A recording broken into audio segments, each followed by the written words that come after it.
అందరికీ నమస్కారం అండి। ఈ రోజు మన ఛానల్లో పుదీనాని సంవత్సరం పాటు ఎలా స్టోర్ చేసుకోవాలో ఈ వీడియోలో చూసేద్దాము। వీడియోని అయితే ఎక్కడ స్కిప్ చేయకుండా చూడండి। పుదీనా కొంచెం తక్కువ ధరలో దొరికినప్పుడు ఇలా మనం స్టోర్ చేసుకుంటే సంవత్సరం పాటు దీన్ని వాడుకోవచ్చండి। గ్రీన్ టీలో కానీ బిర్యానీలోకి వాడుకోవచ్చు।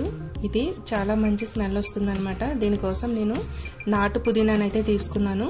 హైబ్రిడ్ పుదీనా కూడా దొరుకుతుందండి, అది కొంచెం పెద్దగా ఉంటాయి ఆకులు, మొక్క కూడా చాలా పెద్దగా ఉంటుంది। నాటు పుదీనా అయితే మనకి మంచి స్మెల్ వస్తుందన్నమాట। ఇవి ఆకులు చిన్నగా కొంచెం దలసరగా ఉంటాయి అన్నమాట। ఈ పుదీనాని తీసుకుని శుభ్రంగా మనం క్లీన్ చేసుకోవాలి, అంటే ఆకులను వేరు చేయాలి। చిన్న చిగుళ్ళు ఉన్నా పర్లేదండి, కొమ్మలు ముదురు కాళ్ళు లేకుండా చూసుకోండి। ఇలా మనం క్లీన్ చేసుకోవాలన్నమాట। ఇలా క్లీన్ చేసుకున్న తర్వాత ఈ పుదీనాని 2-3 సార్లు అయితే కడిగేయండి। ఇలా కడగడం వల్ల ఇందులో ఉన్న డస్ట్ కానీ ఇసుక కానీ వచ్చేస్తుంది అనమాట। ఇలా 2 లేదా 3 సార్లు శుభ్రంగా వాష్ చేసుకోవాలి। ఇలా వాష్ చేసుకున్న తర్వాత ఇప్పుడు నీళ్లు వాడేటట్టు ఒక జల్లెడలోకి అయితే తీసుకోండి। ఇలా తీసుకుని ఒక పలుచటి క్లాత్, కాటన్ క్లాత్ పైన కానీ లేదంటే ఇలా పలుచటి క్లాత్ పైన దీన్ని ఆరబెట్టుకోండి।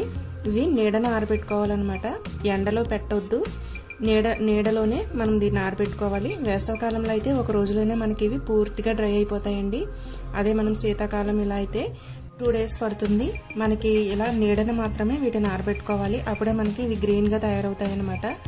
ఎండలో పెట్టకూడదు, ఎండలో పెడితే ఇందులో ఉన్న స్మెల్ అయితే పోతుందండి। సో ఇలా నీడన ఆరబెట్టుకుంటే మనకి గ్రీనిష్ ఎక్కడ పోదు। ఇక్కడ చూడండి అన్నీ కూడా చాలా పచ్చగా ఉన్నాయి కదా ఆకులు। సో ఇవి పూర్తిగా ఆరిపోయాయి। ఇప్పుడు వీటిని స్టోర్ చేసుకుందాము। ఇవి ఇలా పూర్తిగా డ్రై అయిన తర్వాత మాత్రమే వీటిని స్టోర్ చేసుకోవాలి।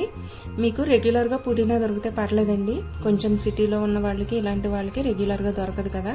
సో అలాంటప్పుడు కొంచెం తక్కువ ధరలో వచ్చినప్పుడు ఇలా పుదీనా కట్టలను తీసుకుని ఇలా స్టోర్ చేసుకోవచ్చు।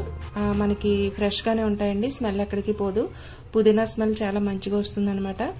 ఇలా తడి లేని ఒక గ్లాస్ జార్లోకి కానీ స్టీల్ జార్లోకి కూడా వీటిని స్టోర్ చేసుకోవచ్చు। ఈ పుదీనాని మనం 1 సంవత్సరం పాటు స్టోర్ చేసుకోవచ్చు అండి। ఫ్రిడ్జ్లో పెడితే 1 సంవత్సరం పక్కా ఉంటుంది, బయట ఉన్నా కూడా 6 మంత్స్ పైన ఉంటుంది। దీన్ని గ్రీన్ టీలో కానీ బిర్యానీస్లో కానీ ఈజీగా వాడుకోవచ్చు। ఇది నేను రెగ్యులర్గా యూజ్ చేసే ప్రాసెస్ అండి। ఐ హోప్ మీకు ఈ వీడియో నచ్చిందని అనుకుంటున్నాను। నా వీడియో కనుక నచ్చినట్లయితే ఒక లైక్ ఇవ్వండి, అలాగే మన ఛానల్ని సబ్స్క్రైబ్ చేసి సపోర్ట్ చేయండి। Thank you for watching friends, thank you.